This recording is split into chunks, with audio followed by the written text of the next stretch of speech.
नमस्कार, ताल ठोक के देख रहे हैं आप। मैं हूं आपके साथ रोहित सरदाना और सवाल आज हम ये पूछ रहे हैं कि आखिर क्यों प्रधानमंत्री नरेंद्र मोदी को बीजेपी के कार्यकर्ताओं की बैठक में अचानक मुसलमानों की याद आ गई। कल प्रधानमंत्री मोदी ने केरल में बीजेपी राष्ट्रीय परिषद की बैठक के दौरान दीनदयाल उपाध्याय को कोट करते हुए कहा कि इस देश के मुसलमानों को वोट की मंडी का सामान ना समझा जाए, उन्हें घृणा की वस्तु ना समझा जाए और अल्पसंख्यकों के प्रति नजरिया बदला जाए। हम ये पूछ रहे हैं कि जब पूरे भारत की नजरें संयुक्त राष्ट्र में विदेश मंत्री के भाषण पर हैं, जब पूरा देश ये जानना और सुनना चाहता है कि आज यूएन में भारत पाकिस्तान को कैसे शब्दों में जवाब देगा, तब प्रधानमंत्री मोदी ने अचानक अपने कार्यकर्ताओं को जाकर भरोसा दिलाने की बजाय मुसलमानों का मुद्दा क्यों उठाया? क्या इसके पीछे कोई मौजूदा वजह है, या फिर ऐसा करके प्रधानमंत्री दरअसल मुसलमानों के बीच अपनी और अपनी पार्टी की छवि को एक बार नया कलेवर देने की कोशिश करना चाहते हैं? और सवाल यह भी है, आखिर कौन इस देश में मुसलमानों को इंसान नहीं बल्कि मंडी का सामान समझता है? कौन इस देश के मुसलमानों को भारत का नागरिक नहीं मानता बल्कि वोट पैदा करने का कारखाना मानता है? भारत में 17 करोड़ से ज्यादा मुसलमान रहते हैं और हम मानते हैं कि अगर इस देश का मुसलमान तरक्की करता है तो पूरा देश तरक्की करेगा। लेकिन आज मुसलमानों पर बहस करते हुए हमें भी यह सोचना पड़ेगा कि कहीं इस देश की राजनीति मुसलमानों को सिर्फ इसी नजरिए से तो नहीं देखती कि देश की 35 लोकसभा सीटें ऐसी हैं जहां 30% से ज्यादा मुसलमान वोटर हार और जीत का फैसला करते हैं। हमारे देश में अलग अलग वक्त में शासन करने वाली सरकारों ने इन बातों पर ध्यान क्यों नहीं दिया कि भारत के ग्रामीण मुसलमानों की गरीबी इस देश की औसत गरीबी से कहीं ज्यादा है। इस देश में स्कूल ना जाने वाले बच्चे सबसे ज्यादा मुसलमान समाज से आते हैं। तकनीकी शिक्षा के मामले में भी इस देश का मुस्लिम युवा बाकी लोगों के मुकाबले काफी पीछे है और देश की सबसे ऊंचे माने जाने वाली नौकरी IAS में सिर्फ 3% मुसलमान हैं। आजादी के 70 साल बाद भी अगर हमें मुसलमानों को वोट बैंक मानने या ना मानने जैसे सवाल पर बहस करनी पड़ रही है, तो यह सवाल भी क्यों ना पूछा जाए, क्यों और कब तक इस देश के मुसलमान को किसी बाजार में बिकने के लिए तैयार वोट के तौर पर देखा जाता रहेगा?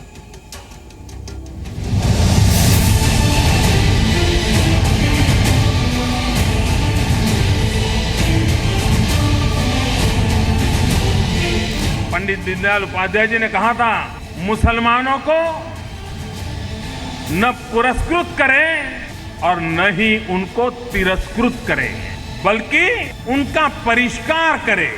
मुसलमानों को न वोट की मंडी का माल और न ही कोई घृणा की वस्तु समझे। प्रधानमंत्री जब इस तरह की प्रतिक्रिया देते हैं तो मुल्क को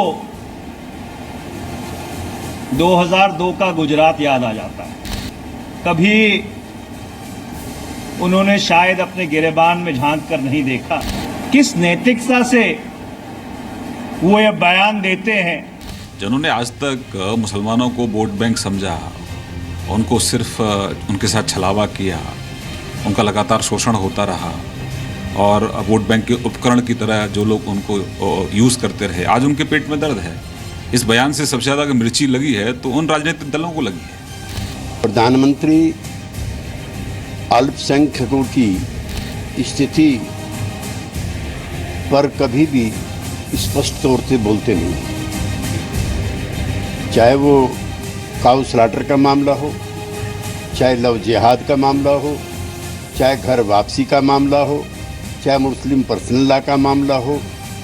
मुस्लिम्स को मुख्य धारा में लाने से रोकने का काम भाजपा के द्वारा होता है, इसलिए वोट बैंक की तरह से भाजपा ही उनके साथ व्यवहार करती है। ये सभी जानते हैं कि मुसलमान इस मुल्क का बाइज़्ज़त एक शहरी है और उनको किसी वोट बैंक से तामीर करना या उनके लिए ये अल्फाज इस्तेमाल करना कि मुसलमान कोई वोटों की मंडी है, मुनासिब नहीं है। और जिस तरीके से दूसरी कौमों के वोट अहमियत रखते हैं, इम्पोर्टेंस रखते हैं, उसी तरीके से मुसलमानों के भी अपने एज अ वोट उनकी एक अलग इम्पोर्टेंस और अहमियत है। ताल ठोक के आज का पहला सवाल, क्या प्रधानमंत्री नरेंद्र मोदी ने मुसलमानों को वोट बैंक समझे जाने का मसला उठाकर बीजेपी का एक बदला हुआ रवैया दिखाने की कोशिश की है? दूसरा सवाल, ऐसा क्या हुआ कि अचानक नरेंद्र मोदी को देश के मुसलमान याद आ गए? तीसरा सवाल, इस देश में कौन समझता है मुसलमानों को मंडी का सामान? चौथा सवाल, क्या वाकई भारतीय मुसलमान को यहाँ की सियासत ने वोट बाजार में खड़ा कर दिया है? और ताल ठोक के आज का 5वां सवाल, क्या ये मान लिया जाए कि मुसलमान बहाना है? प्रधानमंत्री के भाषण के पीछे फर्जी सेक्युलरवादियों पर निशाना है। तो आपको बता दें, ताल ठोके में आज हमारे साथ कौन कौन खास मेहमान हैं। शाहनवाज हुसैन हमारे साथ हैं, जो कि प्रवक्ता हैं, बीजेपी के केंद्र में मंत्री रह चुके हैं।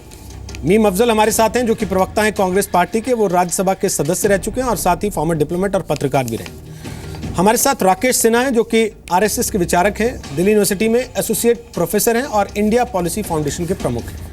प्रोफेसर निसारुल हक हमारे साथ हैं, जो कि प्रोफेसर हैं जामिया मिलिया इस्लामिया में, राजनीति विज्ञान पढ़ाते हैं और कई किताबें भी वो लिख चुके हैं। आप सबका आज ताल ठोके में स्वागत है। शाहनवाज साहब, सबसे पहले तो मैं आपसे पूछना चाहता हूं, इस समय में जब देश प्रधानमंत्री मोदी से इंतजार कर रहा था, उम्मीद कर रहा था कि भाई वो बताएंगे पाकिस्तान को हम कैसे जवाब देने वाले हैं, बताएंगे विदेश मंत्री यूएन में जा रही हैं तो वो क्या बोलेंगी, उनको अचानक ये क्यों याद आ गया कि मुसलमान वोट की मंडी है इस देश में?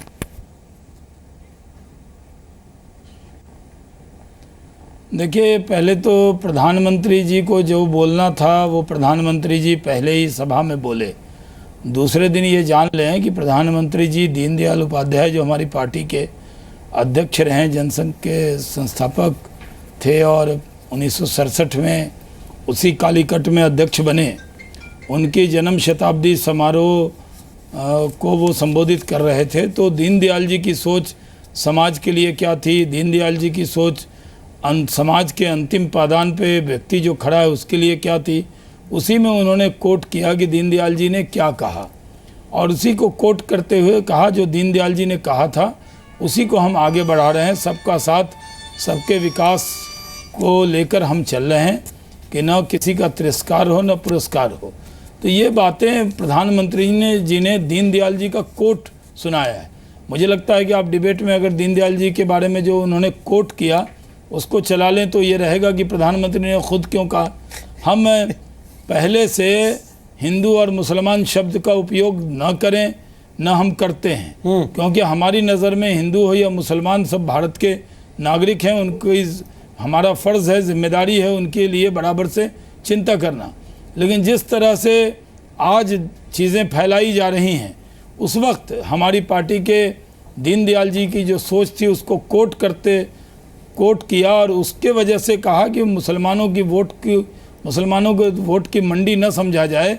इसमें किसी को क्या एतराज़ हो सकता है? इसलिए पूरा जो वो 2:30 से लेकर 5 बजे का जो सेशन था वो पूरी तरह पंडित दीनदयाल उपाध्याय जी को समर्पित था, और उसमें प्रधानमंत्री ने अपने समारोह के भाषण में कहते हुए उनकी सारी चीज़ों को कोट किया। प्रधानमंत्री जी ने दीनदयाल जी के साथ काम नहीं किया, लेकिन प्रधानमंत्री जी ने कहा कि हमने जो सुना है, हमने जो उनके साथ साथी जो काम करते हैं उनसे जो हमने सुना, उनके बारे में जो पढ़ा, उसको कोट करते हुए उन्होंने ये बात कही है। धन्यवाद जी। और जब होता यह है कि हमारे उन्होंने दीनदयाल जी को कोट किया, जब जो हमारे मुखालिफिन हैं, मैं आपसे पूरी तरह सहमत हूं, उन्होंने दीनदयाल जी को कोट किया। हमारे जो मुखालिफ हैं उनको ये लगता है कि अगर हम न बोलें तो कहते प्रधानमंत्री बोलते नहीं, और प्रधानमंत्री बोलते हैं तो बहुत से लोगों को इसके लिए दर्द होने लगता है। उनको चाहिए कि उनको बड़े मन से इसका स्वागत करना चाहिए, न कि इसको क्रिटिसाइज करना चाहिए। नहीं, बिल्कुल ठीक आप कह रहे हैं कि भाई दीनदयाल जी को कोट किया, हमने इसीलिए नाम भी रखा, देखिए पीछे लिखा है मेरे कि मोदी बनेंगे मुसलमानों के दीनदयाल। लेकिन सवाल सर हमारा ये है मीम अफजल साहब कि कोई दूसरा यही बात कहता है तो ये कहते हैं कि तुष्टीकरण कर रहा है, और अब खुद जब मौका लगता है तो फिर वही बात कहते हैं। तो क्या ये तुष्टीकरण नहीं है? सीधा लगा भाई, सबका साथ सबका विकास में मुसलमान नहीं आते क्या? उनके लिए अलग कैटेगरी क्यों बनाते हैं हर थोड़े दिन में, एक ना एक, किसी इंटरव्यू में, किसी भाषण में, किसी पार्टी कार्यकर्ताओं की मीटिंग में? बीजेपी ये बात तो सबसे ज़ोर से कहती है कि जब हम सबका साथ सबका विकास की बात कर रहे हैं तो हम किसी एक कम्युनिटी की बात क्यों करें। लेकिन फिर माइनॉरिटी मिनिस्ट्री चलाती है और अपने यहाँ एक माइनॉरिटी मोर्चा बनाती है, फिर उसके बाद उससे भी अगर बाहर नहीं बनता तो एक और जमात बनवा देते हैं जिसको आरएसएस का पूरा सपोर्ट है, ताकि मुसलमानों से किसी तरह से कुर्बत हासिल की जाए।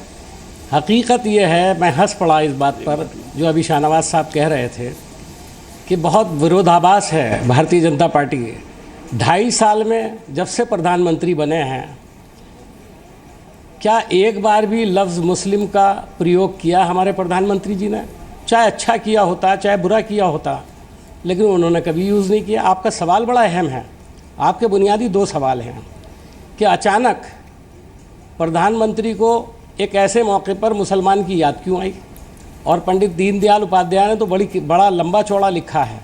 वो कुछ भी कोट कर सकते थे, बहुत सारी चीज़ें कोट कर सकते थे।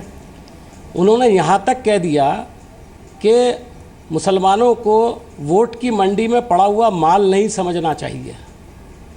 उसके साथ साथ मैं कहूँगा कि मुसलमानों को वोट की मंडी में पड़ा हुआ माल नहीं, बल्कि एक मंडी में पड़ा हुआ सड़ा हुआ माल भी समझते हैं कुछ लोग। और कम से कम 1 दर्जन लीडर हैं जो इस तरफ इशारा करते रहे हैं पिछले 2-2.5 साल के अंदर। कभी पाकिस्तान जाओ, कभी लव जहाद, कभी घर वापसी, कभी बीफ का सवाल, और इस तरह के अनगिनत मसले हैं जिन्हें शाहनवाज साहब भी जानते हैं, आप भी जानते हैं, हम भी जानते हैं। ठीक है। तो आपका ये सवाल बड़ा अहम है कि अचानक क्यों हुआ, इसका जवाब तो शाहनवाज साहब देंगे। दूसरी बात, आपने कहा कि उनका इशारा उन लोगों की तरफ है जो इसको मंडी समझते हैं। वो कौन लोग हैं भाई? क्या इस देश में दलितों की बात होती है? खुद प्रधानमंत्री जी कह रहे हैं जो कमज़ोर लोग हैं उनके लिए अलग से आपको कुछ करना पड़ेगा, उनको आगे बढ़ाना पड़ेगा। जो कमज़ोर लोग हैं, आपने अपनी रिपोर्ट में दिया कि मुसलमानों का तनासुब कैसा है। तो अगर कोई पार्टी उनके तनासुब की बात करती है या उनके ताल्लुक से कोई स्पेशल काम करती है, इस सरकार के अंदर माइनॉरिटी मिनिस्ट्री बनाती है जिसको आप भी चला रहे हैं, तो कौन सा गलत काम है भाई? ये कौन सा तुष्टीकरण हो गया? और अगर वो तुष्टीकरण है तो प्रधानमंत्री जो आज बोल रहा है वो टोटल तुष्टीकरण है। ठीक। सवाल ये है कि इसका फायदा मिलने वाला है क्या? क्या मुसलमान आज प्रधानमंत्री मोदी जी को अपना लीडर मान लेंगे? ये बड़ा अहम सवाल है। यही मैं तो ये बात सुन रहा हूँ, आज सुबह से मैं कुछ जगह पे बैठा हुआ था तो मुझसे एक सवाल पूछा एक बड़े अहम आदमी ने कि भाई ये प्रधानमंत्री को हो क्या गया है, ये अचानक इनके घर में मुसलमान कहाँ सवार हो गया? उन्होंने कहा मुझसे, चूँकि उनकी सोच दूसरी है, उनको बहुत बुरा लगा कि भाई ये मुसलमानों का नाम लेने का मतलब क्या है? ठीक। मेजॉरिटी कम्युनिटी के बहुत सारे लोग इनको सपोर्ट कर रहे हैं, अब मुसलमानों को वोट की जरूरत क्या है? ये तो रिएक्शन अलग अलग आ रहे हैं इस पर। ठीक है सर। मीम अफजल साहब, जो बात आपने कही सर, मैं सवाल बड़ा सीधा सा पूछ रहा हूं। ये लगता है, शाहनवाज जी आपके पास आ रहा हूं, थोड़ा सा रुकिएगा। शाहनवाज जी 1 मिनट, मैं इनका एक जवाब दे दूं। दे लीजिए पहले जवाब। 1 मिनट, मीम साहब की बात का दे लीजिए। मैं कह दूं कि इनको ये लगता है कि कांग्रेस के मुसलमानों के बारे में सिर्फ कांग्रेस ने पेटेंट करा लिया है, किसी को बोलने का हक नहीं है। दूसरी बात, इन्होंने जो एतराज़ की कही है, मुझे एतराज़ है। इन्होंने कहा क्या मुसलमान लीडर मान लेगा? बिल्कुल नहीं कहा। मुल्क के लीडर नरेंद्र मोदी हैं, 121 करोड़ के लीडर नरेंद्र मोदी हैं, क्यों नहीं मानेंगे? वो हिंदू हो या मुसलमान, सिख हो या ईसाई, अगड़ा हो, पिछड़ा, दलित हो या आदिवासी, सबके नेता हैं वो।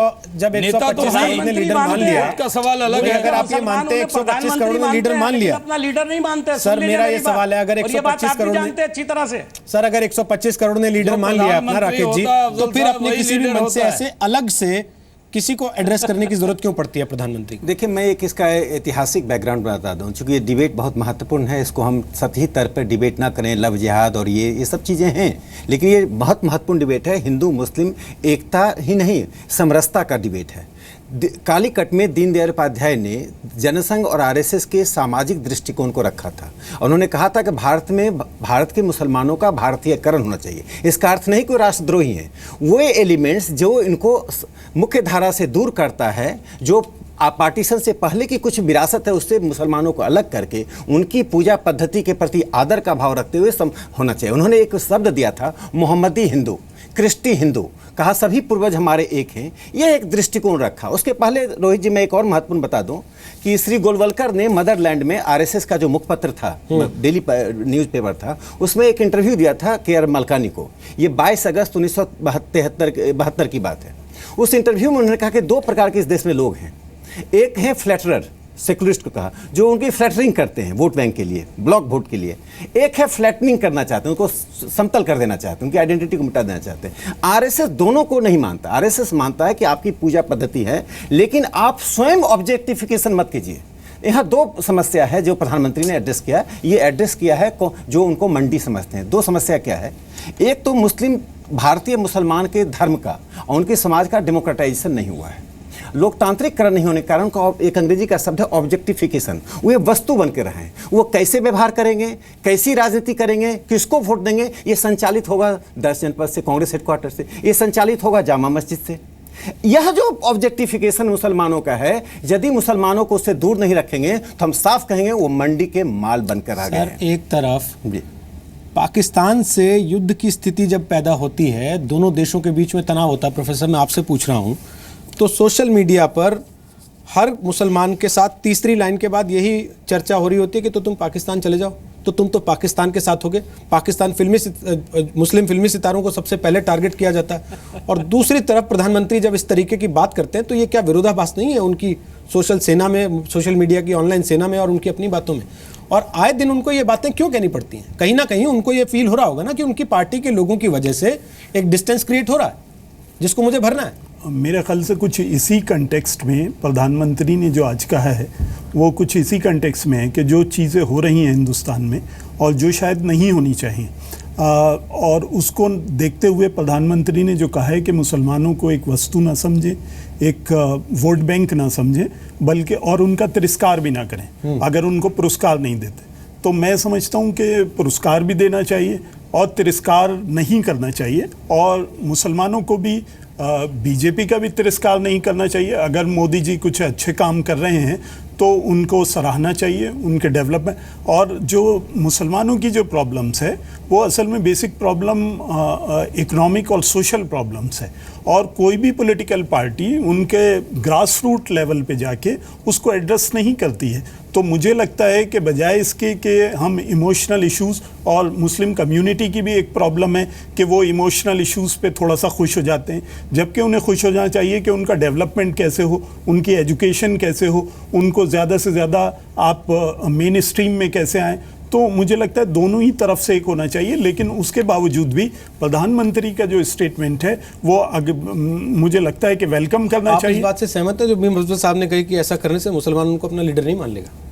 नहीं, देखिए, मुसलमान लीडर मानेंगे कि जब मोदी जी अगर अच्छे काम करेंगे, उनके डेवलपमेंट के लिए काम करेंगे, तो मुझे कोई शक नहीं है कि मुसलमान भी बीजेपी को तिरस्कार नहीं करेंगे। लेकिन क्वेश्चन यही है कि क्या पॉलिटिकल पार्टी विलिंग है उस काम को करने में, या सिर्फ स्टेटमेंट दिए जाते हैं? तो अगर सिर्फ स्टेटमेंट तक की बात है तो लीडरशिप को एक्सेप्ट नहीं करेंगे। लेकिन अगर कुछ ग्रास रूट पर जाके मुसलमानों का डेवलपमेंट की बात की जाती है और एक्चुअल किया जाता है तो डेफिनेटली मुस्लिम उसको रियलाइज। उन्होंने कहा कि अब तक मुसलमानों का ऑब्जेक्टिफिकेशन हुआ।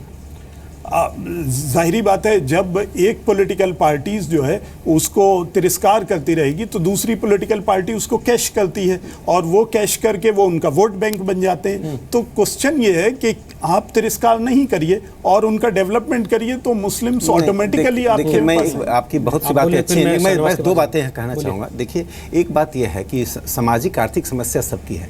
जब रिलीजन बेस्ड आप डिमांड और एस्पिरेशंस रखते हैं तो वहीं पर समाज का डिवीजन होता है। जब डेमोक्रेटिक तरीके से स्कूल कॉलेज है, समान स्कूल में अगर यदि एडमिशन लेने में माध्यमिक विद्यालय से लेके प्राइमरी स्कूल से लेके जामिया मिलिया और दिल्ली यूनिवर्सिटी तक किसी मुसलमान को मुसलमान होने के कारण यदि रोका जाता है, वहाँ पहुँचने में दिक्कत होती है, वो समस्या उठाइए। यह मत कहिए कि मुसलमानों के लिए अलग से कीजिए। अलग से स्कूल कॉलेज खोलना, अलग से रिजर्वेशन की मांग करना, यही एक समस्या है। हम लिबरल डेमोक्रेसी के हिस्से हैं। एक दूसरी बात मैं कहना चाहूँगा कि मुसलमानों को घेटों से निकलने की अपनी भी एक मॉरल रिस्पॉन्सिबिलिटी है। जो आपने एक बहुत अच्छी बात की, इमोशनल इशू में बंधे रहते हैं। ये जो मुस्लिम नेता हैं जो विभिन्न पार्टियों में बैठे हुए हैं, वो मुसलमानों के का एक कंट्रैक्टर की तरह है। वो चाहते मुसलमान घेटों में रहें। इस्लाम इन डेंजर। कभी कांग्रेस से इस्लाम के लिए डेंजर बनता है। मैं बता दूं रोहित जी, एक छोटी सी बात करके समाप्त करूंगा। आजादी से पहले मुस्लिम लीग का नारा था कांग्रेस हिंदू फांसीवाद ला रहा है, और बुंदेलखंड सबसे पहले वोट बैंक का प्रयोग किसने किया मुसलमान के लिए मालूम है? बुंदेलखंड में 1937 में एक बाई इलेक्शन हुआ। उस बाई इलेक्शन में कांग्रेस हार गई, तो नेहरू जी ने राजेंद्र प्रसाद को चिट्ठी लिखी कि इस हार का कारण वोट बैंक की एक नई पॉलिटिक्स है। कहा कुरान पे हाथ रखकर वोट दिलवाया गया। और वही नेहरू जी ने 1963 में अमरोहा में चुनाव हुआ, आचार्य जेबी कृपलानी चुनाव लड़ रहे थे, उनको रोकने के लिए कांग्रेस ने राम शरण को कैंडिडेट बनाया। डिस्ट्रिक्ट से लेकर पार्लियामेंट्री पार्टी तक ने कांग्रेस राम।